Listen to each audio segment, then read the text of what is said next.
In this video, we're going to look at the determinant of a 3 by 3 matrix. Now, this is quite a fiddly process and quite a long thing to calculate. I will show you exactly how to do it. We're not going to do a full derivation, although you feel free to try to do it yourself. But we're going to start by just thinking about what it means. With a 2 by 2 matrix, it was just an area scale factor. It told you by how much areas had been changed. So I'm going to show you a little graphic to explain what the 3 by 3 determinant is actually telling us. Okay, so what I'm starting with is this 1 by 1 by 1 cube. And I've got a sequence of little matrices that we're going to explore. So let's first do this one. It's just 2's running down the diagonal. I've already calculated the determinant. So the determinant of this is 8. If I apply this transformation, you can see that what it did is it just grew this cube out and it stretched every single length and made it 2 times bigger. Well, that's like a length scale factor of 2, but it will have multiplied the volume by 8 because this is a 2 by 2 by 2 cube. So that suggests that the determinant of a 3 by 3 matrix is like a volume scale factor. Let's have a look at what some other matrices do. So half, half, half running down the diagonal. If I apply that, well, that shrinks it. So all of its dimensions shrink by a half. And the determinant of this is a half cubed, or 0.125. It's just been rounded there. Let's have a look at another one. So here's a slightly more complicated one, but let's have a look at what it does. Okay, so this one, well, it had a determinant of 8 again. You can see that the resulting cube has a volume, seems to be 2 times bigger in all dimensions, so a volume of 8. Let's just watch that again so we can maybe get a sense of what was going on there. So that was rotating. So that's rotated it round and grown it. But you can see that the rotation didn't really affect its volume. It was the sort of scale factor part that did. Okay, let's look at some more. So here's a much more complicated one. It's got a determinant of minus 11.23. So what's that going to look like? Okay, well, we've ended up with a shape that's not a cube. In fact, the name of this shape is the rather glorious parallelepiped. So parallelepiped is just the sort of three-dimensional version of a parallelogram. Now, why has it got that negative determinant? Well, it's because at some point on its journey, it must have basically collapsed through itself. It's a strange thing to say, but take another look. You can see it basically flattened out for a moment and kept going. It's like the higher dimensional version of the 2D shapes flipping round.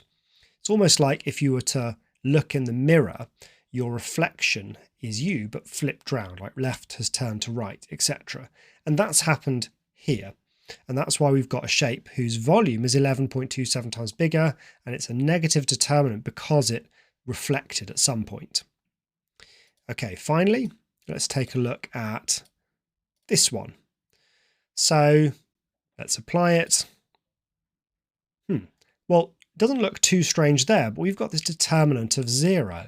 So how has that happened? Well, take another look. If I rotate round, it's completely flat. It basically just went splat against the wall. Let's do that again. Splat. So it's just pancaked itself up on the wall like that, and it now has no volume, and hence its determinant is 0. So determinants of a 3 by 3 matrix tell you how the volume has changed, but how do we calculate them? Well, it's a bit of an algorithm here, and I'll show you how we do it. We start by running across numbers across the top row. So we'll start in the top here, and it's going to be 1, this number here, multiplied by the determinant of these 4 numbers. What you need to imagine yourself doing is starting with this number and crossing out all of the other numbers in that column and that row. Now, you're not going to actually cross them out like I did because it would become a big mess, but I'll do this and I'll erase it. So it's that number there multiplied by the determinant of these numbers. So 1 times the determinant of -1, 1, 0, -1. Next, we move along that top row from 1 to 2. And we do the similar kind of thing. We circle this number and we imagine crossing off all the rest of the numbers in that row and all the rest of the numbers in that column. And it's going to be 2 times the determinant of the remaining numbers, except it's minus. So it goes plus and then minus. So it's -2 times the determinant of 0, 1, 3, -1. Then we move along to the last number on the top row, which is 0. And, well, the answer is just going to be 0 there, but let's do it for completeness. We imagine circling this, deleting the remaining numbers in that row and in that column, and it's plus again here, plus 0 times the determinant of 0, -1, 3, 0. So we can then evaluate it. So it's 1 times -1 times minus, so we're going to work out the determinant of this 2 by 2 here. So -1 times -1 is 1, -1 times 0. Then it's -2 times the determinant of this 2 by 2, which is 0, -3. This one's just 0 because it's 0 on the outside. And in total, we've got 1 times 1, -2 times -3, so that's +6, and the determinant is 7. Okay, if you think you got that, try the same for this one.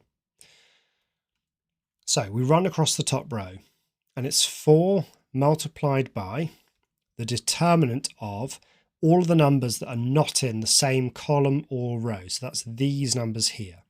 So that's 1, 2, 3, 1. And it goes plus, minus, plus. So it's then minus, so plus, minus, -1, so that's +1, times the determinant of all the numbers that are not in the same row or column as -1. So that's 0, 0, 2, 1, or 0, 2, 0, 1, I should say. So it goes plus, minus, plus always. So then it's plus -2 times the determinant of all the numbers not in the same row or column as -2.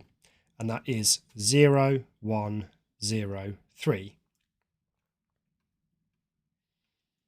So in total, we get 4 times, and we can now work out the determinant of this. It's 1 minus 6 plus 1 times 0 minus 0, so that's just 0, and -2 times, and that one's also 0, 0 minus 0.